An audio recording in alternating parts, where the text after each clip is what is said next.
From audacious escapes to cunning tactics,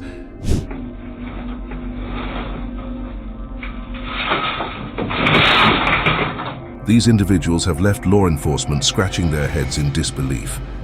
Today we are diving straight in to explore 6 gripping cases of people who dared to challenge the cops, including a 15-year-old boy who took on the toes of the cops.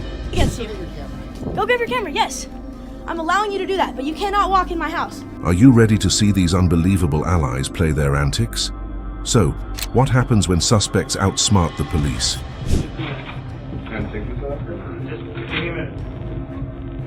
This guy played the smartest game of intelligence on the cop. You will marvel and wonder how he escaped the police custody. But you know what? He's a smart dude. Well, he was all handcuffed and brought into a police office. And so, when the cop stepped out and shut the door, things took a wild turn. You won't believe what happens next.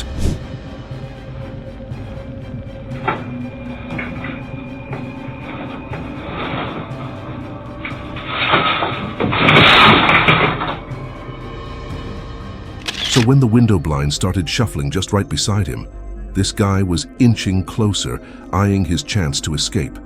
The camera captured the moment as the suspect raised the window blinds using his handcuffed hands. With his hands still cuffed, he managed to raise those window blinds. Can you believe it?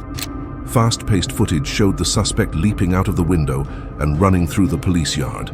Boom! He leapt and dived head first out the window. Then he started running like his life depended on it. And honestly, it kinda does.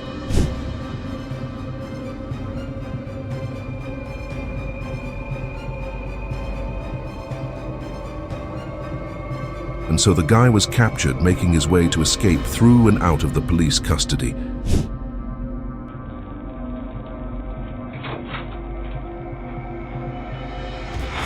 Oh, no! After 14 minutes, the camera switched to the police officer, who returned to the room and found the suspect missing. He was so shocked and couldn't believe his eyes, but his world came crumbling when he sighted the slightly adjusted window blind dangling under the influence of the wind. The cop is like, where did this guy disappear to? Been brought up over the years that the windows particularly, were not secure. Unfortunately, it took this to happen to get the stainless steel screen up. The police officer quickly dashed out in search of this guy. He might still be caught, but do you think so? Will they catch the elusive fugitive, or will he forever be one step ahead? If you think this guy played the smartest, wait till you see how the next guy confused his identity just right before his prosecutor.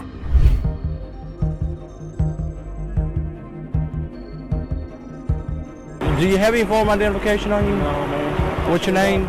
Robert Jones.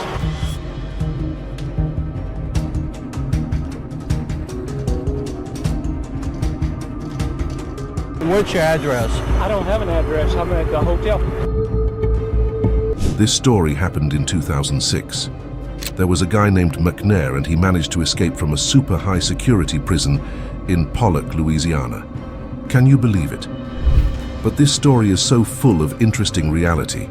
McNair was on the run and found himself on a railroad track. And guess who he bumped into? A local patrolman named Carl Bordelon.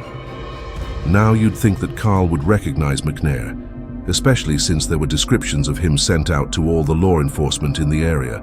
But no, McNair somehow convinced Carl to let him go, even without showing any ID card. We're working on houses and stuff like that, roofing. Roofing? Yep. Okay. For my brother. What is? We got an escapee. Oh, where from? Prison. There's a prison here? Hey, this is Carl. The subject wear glasses? Nothing about glasses. How old is your guy? This police officer named Carl walked up for interrogation. When Carl asked about his name and address, McNair gave a different name and claimed he didn't have an address. Now, Carl must have been a bit crazy, or maybe just too trusting, because he even had a cigarette break with McNair. Can you imagine that? But he still had some doubts and wanted to confirm if McNair was the escaped prisoner. So he made a call to check. Who y'all work for? It's his, I know, what's the name of the company? Phil's Roofing. Did you go through a briar patch or something? Well, yeah, roofing. I always roof in shorts, cut my scratching up on. That's why your knees are all cut up? Yeah. What's your name again?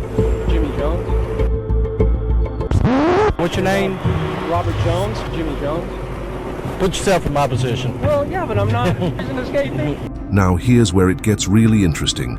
Carl asked McNair again about his name and where he was from.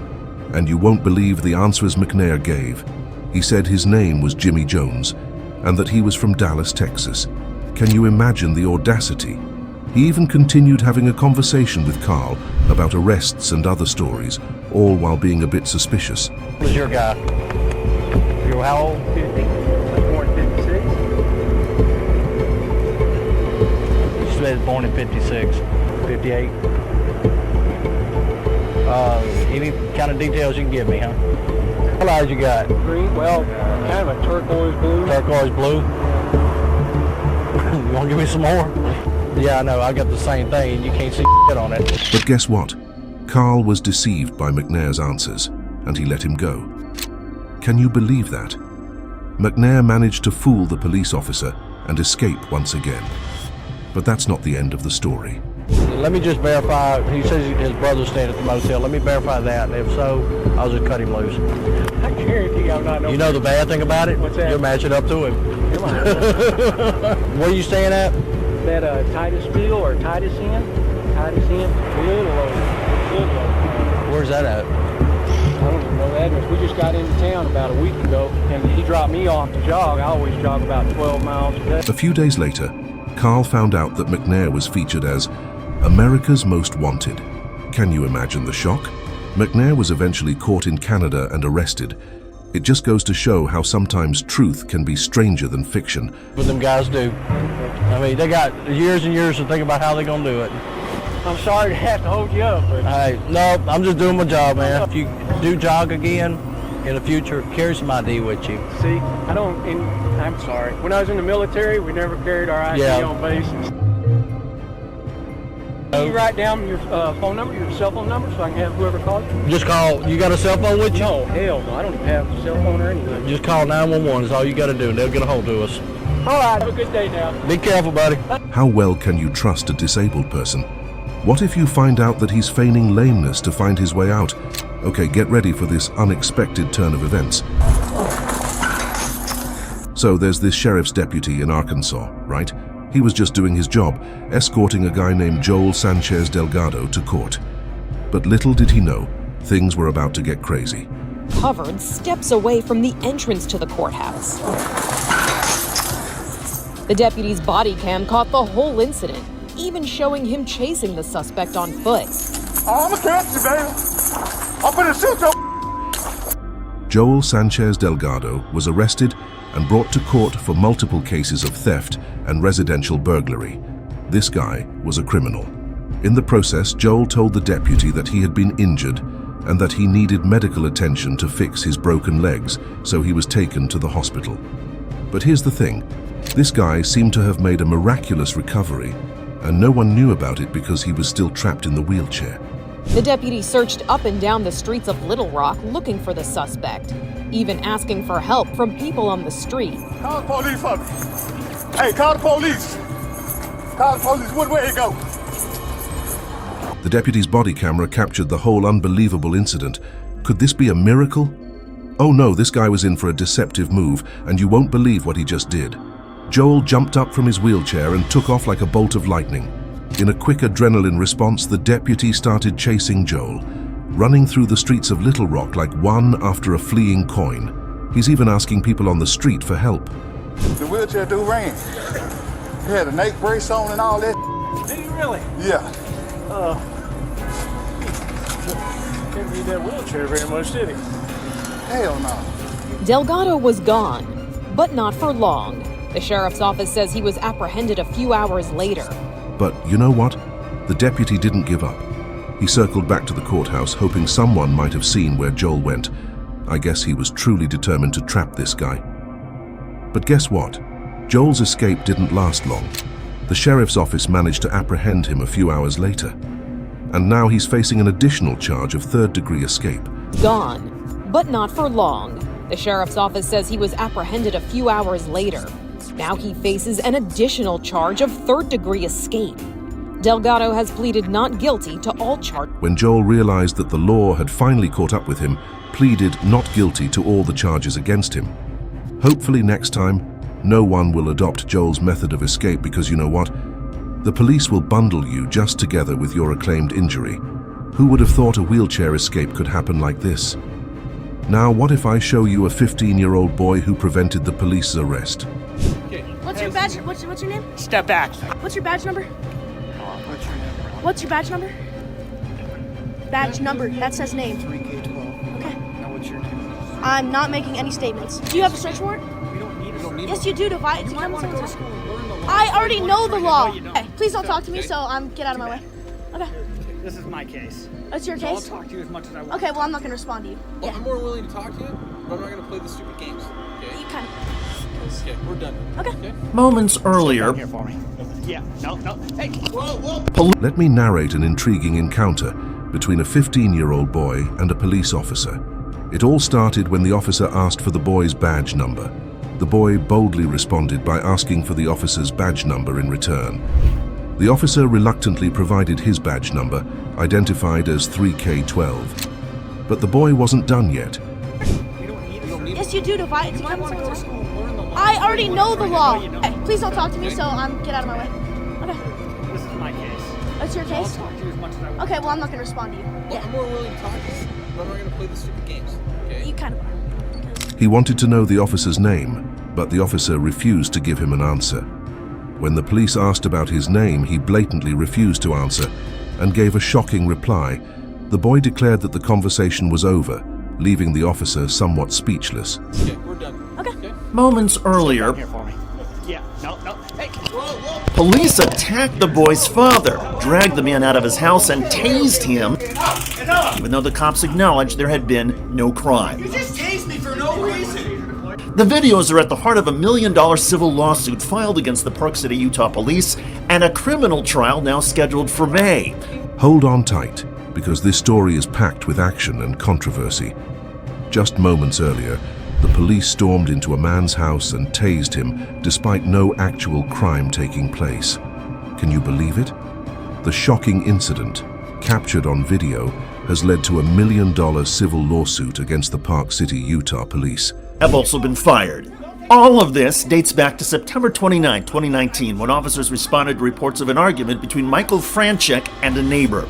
Michael's 15-year-old son, Jack, had been riding a gas-powered bicycle, and the neighbor allegedly yelled at Jack to stop and threatened to beat him up.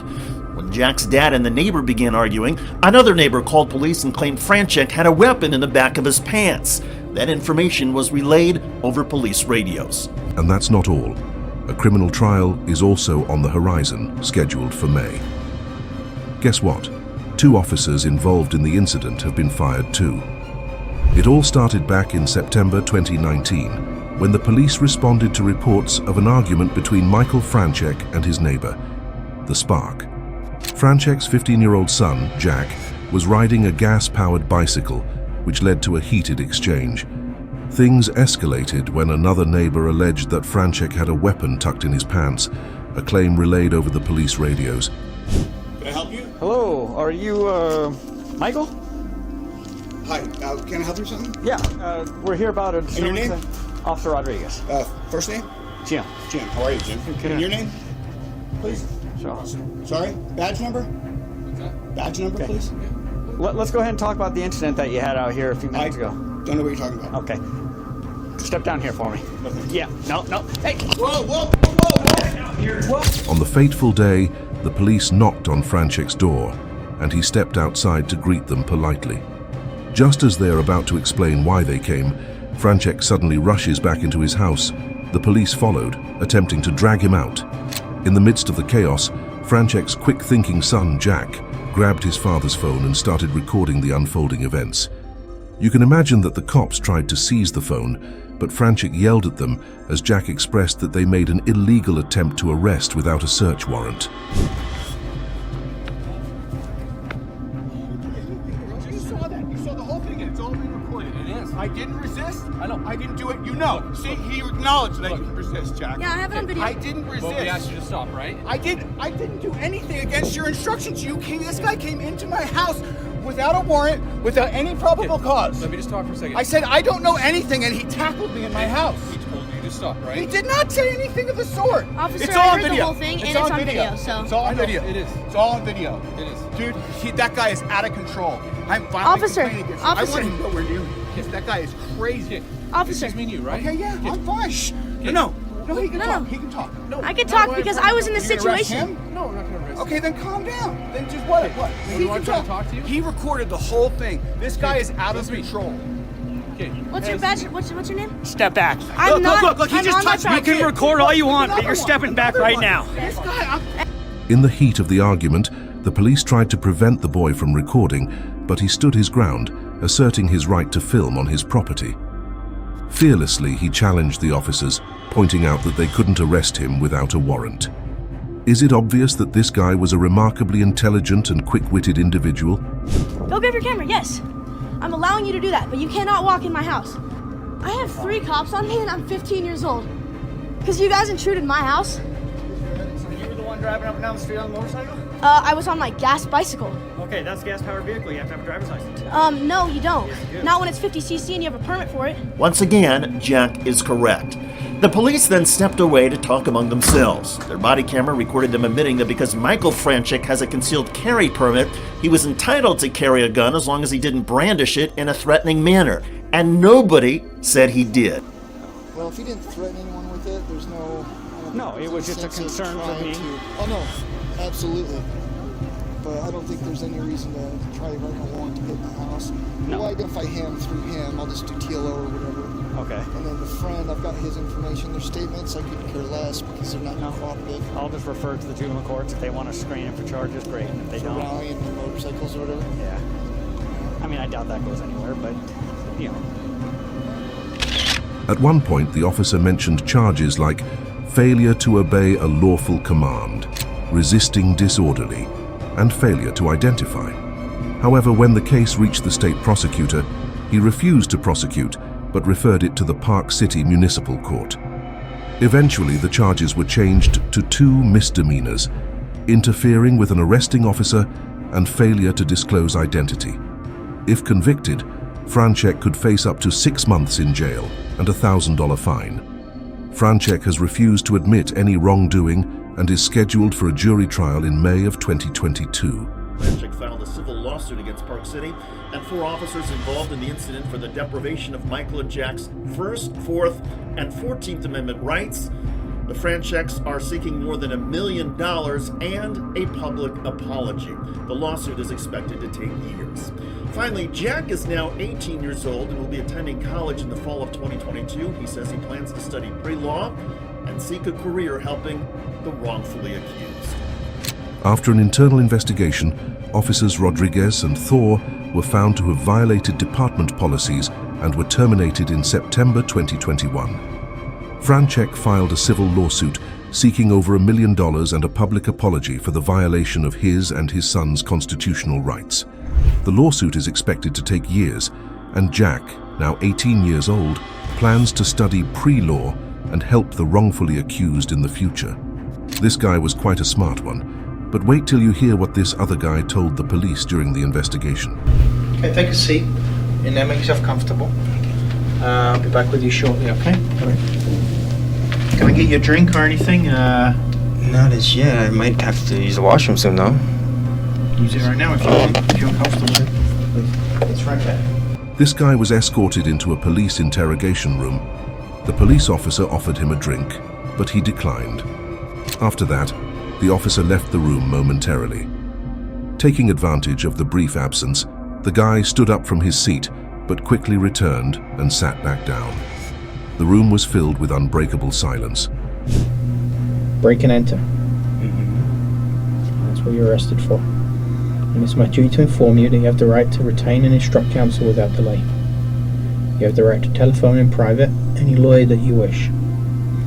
Not quite long after some minutes, the officer returned and showed him all the available equipment in the room for the interview. Now, the guy is being questioned by a police officer in the room. The officer informed him that he was charged with braking. The officer proceeded to read out his rights to his hearing, including the right to retain and instruct counsel and the right to remain silent. This guy, in response, stated that he understands his rights and asserts affirmed innocence. Frankly, conclusive and overwhelming. Okay? So I'm not even going to ask you if you did it. What I have to ascertain here is what kind of guy you are.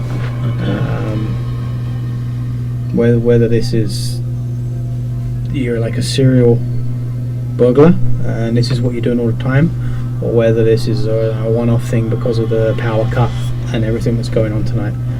That's all we're here for. Okay, I understand your position. Like I say here, I didn't do it, and you've heard that a million times, I'm sure, in your career. But it's just ask me questions. That's all I can do is answer them, I guess.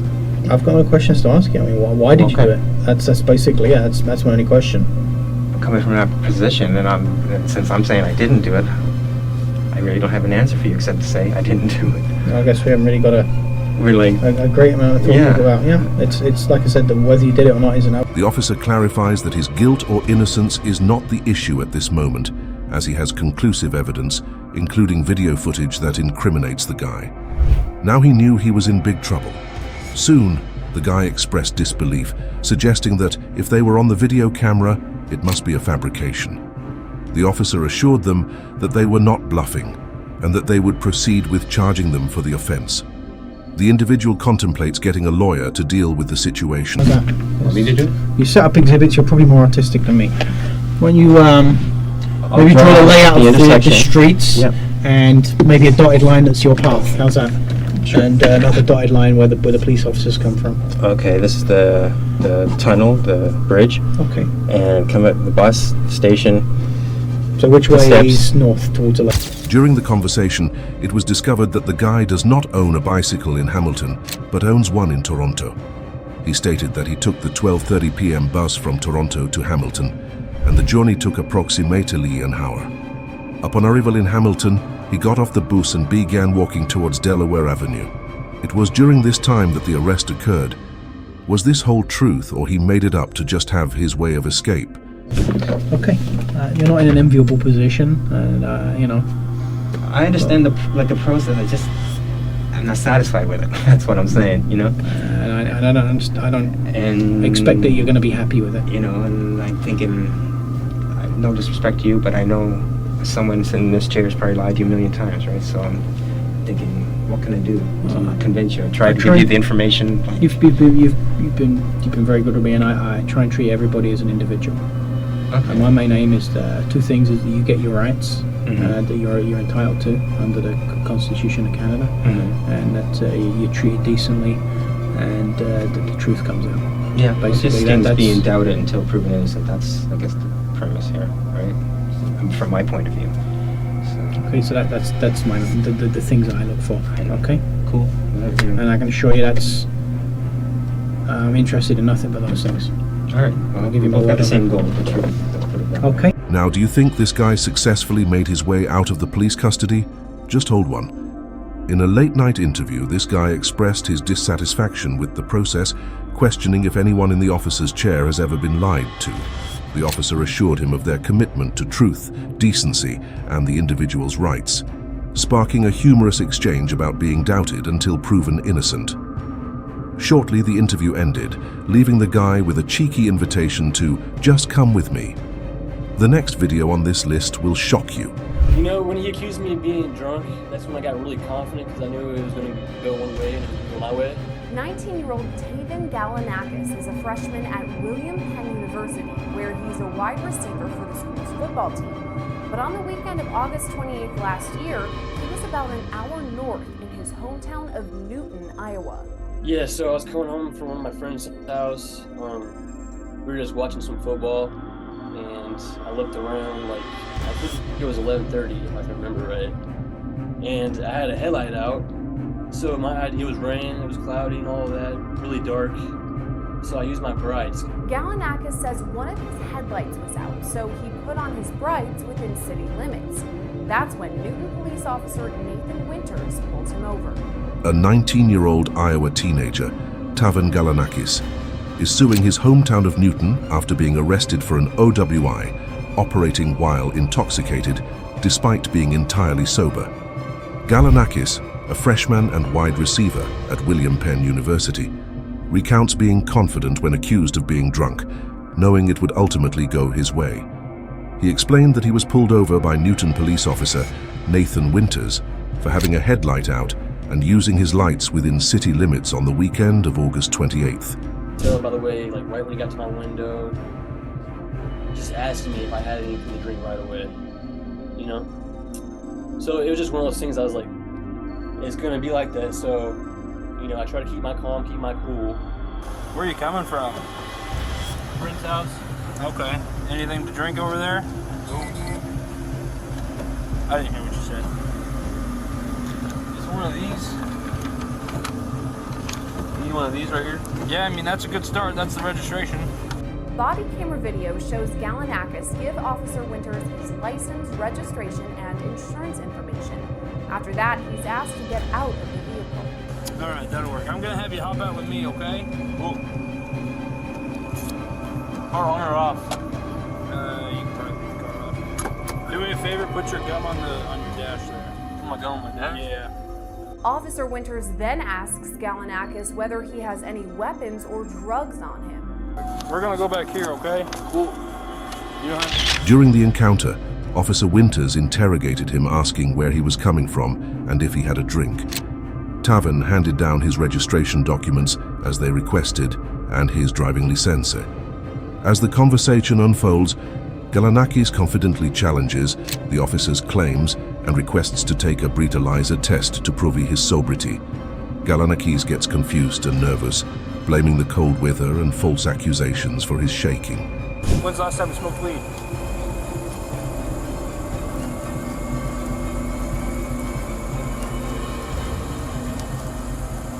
I do not remember that. Tonight? Oh. Okay, well, I think it's tonight. I've had no weed tonight. What? Why do you think it's tonight? Why do you think I smoke? I blew zeros, so now you're trying to think I smoke weed. That's what's going on. You can't do that, man. You really can't do Absolutely that. Absolutely, I can. Is he allowed to do that? Yes, he is. So I blow zeros and you suspect drugs. Officer Winters again tells Galanakis he shows signs of being impaired. I would. During my field sobriety, it is indicative of impairment. So let's be honest. I'm being honest. You smoked some weed at your friend's? The officer later asked Galanakis to count and follow his finger with his eyes, and later conducted a breathalyzer test, the results of which are not disclosed. The officer questions Galanakis about smoking weed, to which Galanakis denies and mentions that he was part of the college football team. The officer observed signs of impairment and eventually arrested Galanakis for operating while intoxicated. You won't just believe what happened next. He was arrested and taken to the Newton Police Department, where he remained sober. When I posted the video to Facebook and all of that, the whole town was telling me about their similar, experiences and all that. And if I'm seeing all these comments about people saying they're dealing with the same thing from the same police department, we got a mess to clean up. And I feel like that's my job. The exposure I got to clean up the mess. And I'm okay with doing that.